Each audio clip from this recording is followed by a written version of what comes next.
I wrote a note for clients almost exactly 10 years ago, laying out where the parties were on immigration, on border security, and what was likely or more likely, or what was likely or not to happen. Really, I could exhume that note, and the parties would pretty much be in exactly the same place. But the ice is finally starting to crack in Washington a little bit on this, and it'd be too soon to say, to expect action. But this is the kind of event that will spur people into action. What you've heard in the last couple of weeks in Washington, I think, has been fascinating. If you're interested in border security, not only is border security funding policy changes part of the discussion around and an integral part of the discussion around Ukraine aid and Israel aid. But you've got people across the political spectrum that are saying that things actually have to change. Peter Welch of Vermont, I mean, somebody I've known for a very, very long time, very good guy. Peter put the P in progressive pretty much. And Peter's been saying publicly over the past couple of weeks that something needs to change. We actually need to do something here substantively. And if you've got thoughtful people like Peter Welch saying that, and you have an event like this that's just happened, the stars are starting to align for some sort of action here, I think. Well, change is one thing to hope for, and it's easy to talk about, but as we often learn and have seen borne out time and again, change is much harder to actually implement.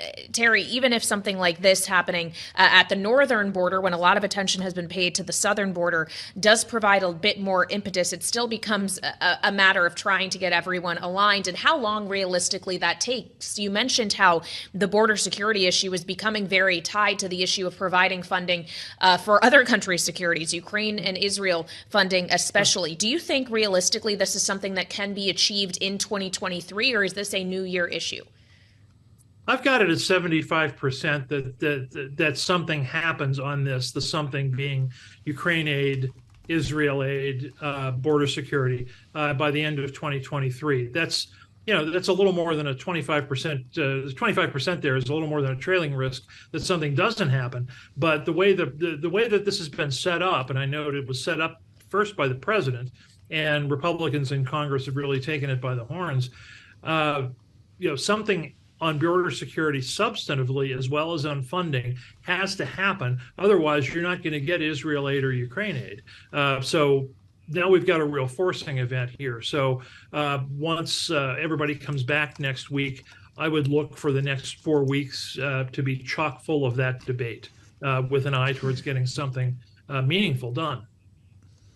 I don't know what your thought is on this, but it's clearly going to bring up a conversation about border security to the north and the south. Terry, Vivek Ramaswamy is in fact calling for the U.S. to build a U.S.-Canada border wall, not unlike the Trump border wall on our southern border. Is that a serious idea or not? That's profoundly unserious. That is I read that as an attempt for Mr. Ramaswamy to reach out to 2016 and 2020 Trump voters and pretty much nothing else. And Ramaswamy's not a dumb guy. He knows that's an infeasible idea. That's my kind of response, Kaylee. Imagine floating an idea and having Terry Haines call it profoundly unserious.